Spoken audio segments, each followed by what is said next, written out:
I went on America's Got Talent and got kicked off the show. They told me I'd never make it as a performer. And then I started doing YouTube, and then everything took off. And when your passion is what you do for a living, it's very hard to not become a workaholic. You know, if you're not happy with the person you are today, I 100% believe that you can change. She's an American violinist, singer, songwriter, composer, and performing artist. Her music video, Crystallized, was the 8th most watched video in 2012. As of July 2016, her YouTube channel has over 8 million subscribers and over 1 billion views. She's Lindsey Stirling, and here's my take on her top 10 rules for success. Rule number 2 is my personal favorite, and make sure to stick around all the way to the end for some special bonus clips. And as always, as Lindsey's talking, if she says something that really resonates with you, please leave it in the comments below, put quotes around it so other people can be inspired as well. Enjoy!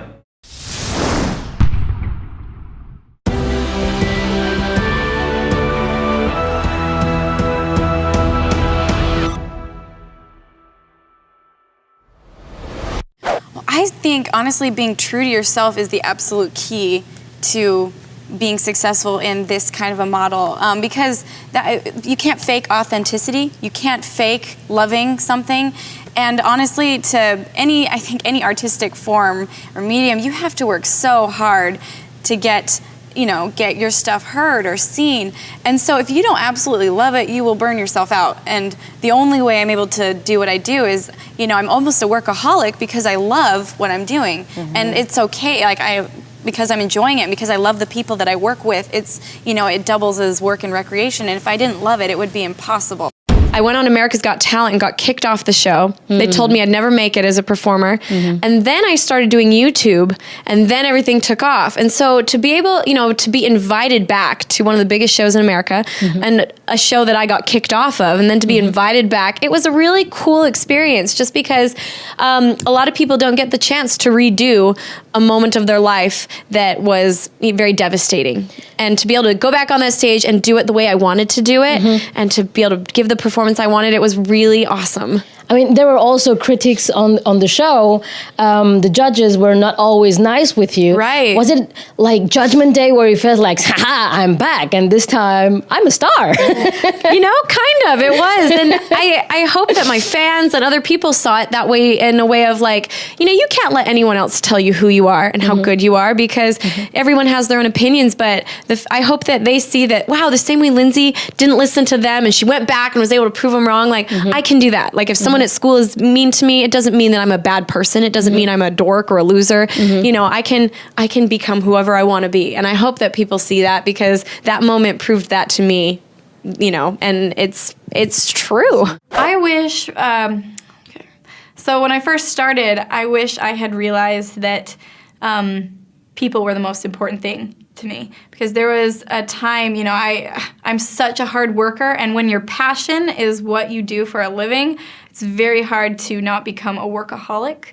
And there was a time when I just almost lost sight of everything that was most important to me, because I was working so hard and I was pushing so hard for these dreams and these goals and everything I wanted in life, and my life started to look very gray and colorless, and I realized I had lost a lot of depth because I wasn't making time for those most important things, which are my family, the people in my life, or someone that maybe needed me at a time, but I was too busy to even notice. And those are the things that you can't fulfill your full passion, whether it's through music or art or dance, if you've lost sight of the things that make you a real person.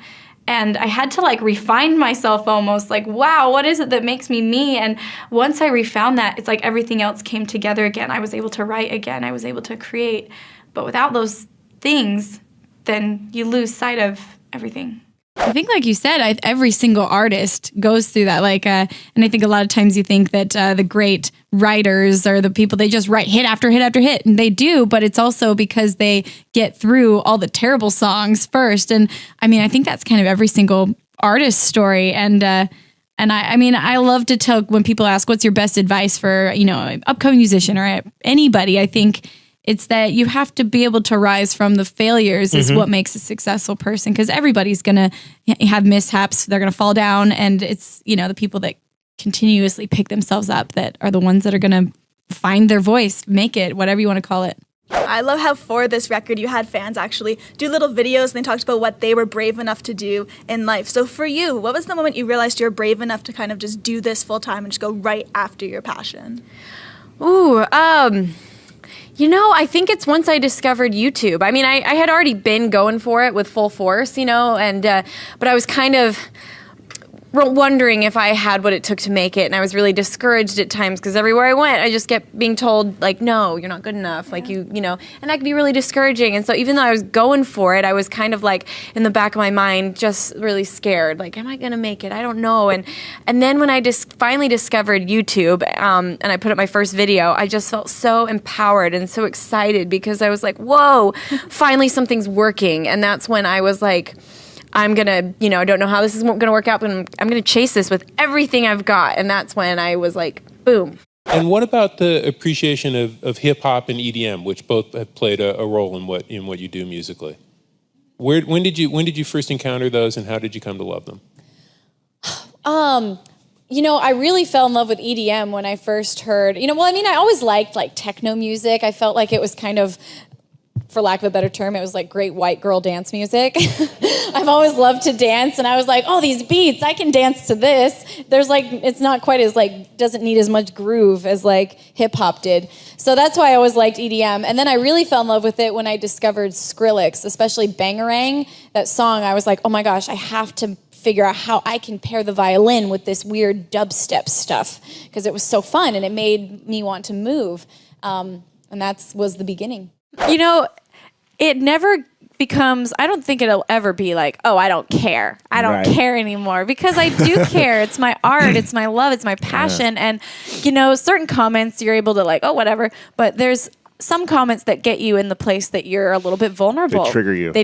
They You're get like, you. Oh, you're like, don't talk about that. That's actually something that I care about. Like, and I'm sensitive to. Yeah. And so I think it's so important to realize that, especially like, in YouTube, there is so much good, but for some reason, it's easier to focus on the negative because it just it gets you so much more.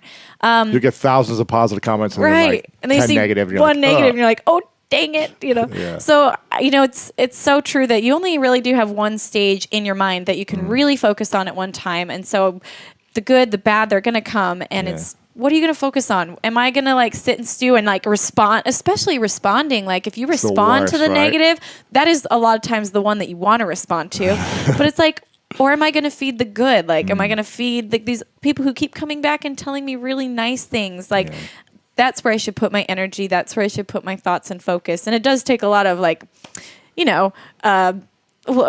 concentration to do that. Yeah, awareness too. Awareness, that's the word I'm looking for.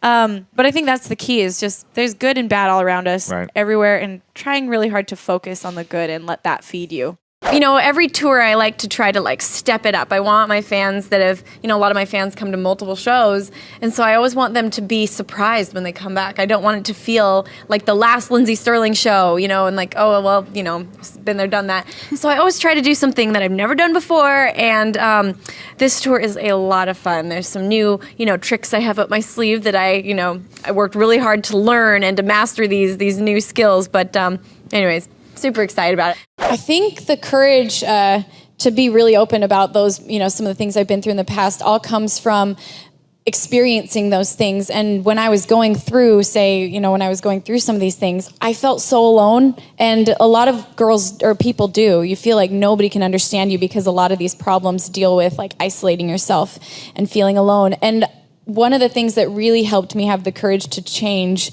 was that I realized that I'm not alone. Like there's actually people who understand me, and there's people who have actually overcome this, and that gave me hope. And so that's why I really strive to give a positive message of hope about like, if you're not happy with the person you are today, I 100% believe that you can change. And so that's what I like to hopefully share with young girls. And I would say that's what gave me the courage to share. Well, I've always played the violin ever since I was 6 years old. I begged for lessons, and I've always played. And it was actually when I was in college that I kind of just realized one day that I didn't love it anymore, and I used to love it.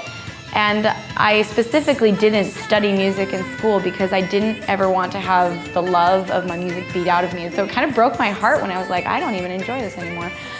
And so I started thinking, okay, what can I do to like invigorate my passion? Like I started playing with bands. I started just anywhere I could go to kind of try out new styles of music. And I've always loved electronic music, and it just hit me one day. I need to play and write the kind of music that I am loving right now. And so I did, and it just brought it back to life for me. It made it so creative, and I became a creator, not just a musician. And that's, I think, what just invigorated my passion. Thank you guys so much for watching. I made this video because John Thorin asked me to. So if there's a famous entrepreneur that you want me to profile next, leave it down in the comments below and I'll see what I can do. I'd also love to know, what did Lindsey say that had the biggest impact on you? Which rule did you enjoy the most? What are you gonna take from her message to immediately apply to your life or business? Please leave it in the comments and I'm gonna join in the discussion. Finally, I want to give a quick shout out to Steph Reveron. Steph, thank you so much for picking up a copy of my book, Your One Word, and sending in that picture of you at the cafe reading it. I hope you're enjoying it and getting a lot of value from it. So thank you guys again for watching. I believe in you. I hope you continue to believe in yourself and whatever your one word is. Much love. I'll see you soon.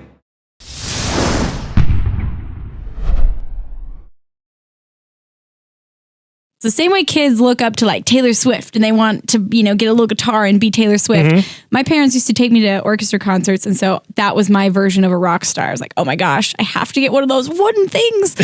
And but yeah, I played classical violin all growing up, and I started to I had gotten burnt out and I wanted to love it again. And so I started experimenting with all different sorts of music, and I found out that I absolutely loved EDM and electronic dance and dubstep music. And no record labels thought I was worthwhile or that my project was marketable. And so I started doing it myself on YouTube. And that's when it just kind of, whoa, I guess it is marketable is what I kind of discovered. I guess I surround my crew, my tour crew, I surround myself with really great people. I have the best tour crew. And so they kind of, I mean, honestly, just say one day I wanted to be crazy and like went out and got drunk, they would all just be like, whoa, like they would be so turned off that they would just be like, what are you doing? They'd probably like take the beer out of my hand and be like, come here, Lindsey, like what's wrong with you? Because they know me so well, and they're there to protect me and help me as well. I wasn't like, I have always been a very optimistic, upbeat person. When I first came to college, it was a time that I was trying to figure out, who am I? What makes me special? And I started to find most of my value in the fact that I was thin. For several years, I had no idea I had become anorexic.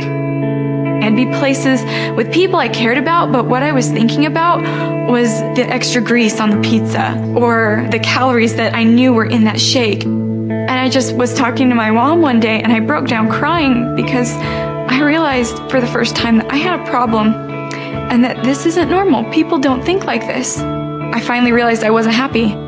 Anytime there's a change to be made, you have to realize that there's somewhere else you want to be. And I wanted basically to be happy.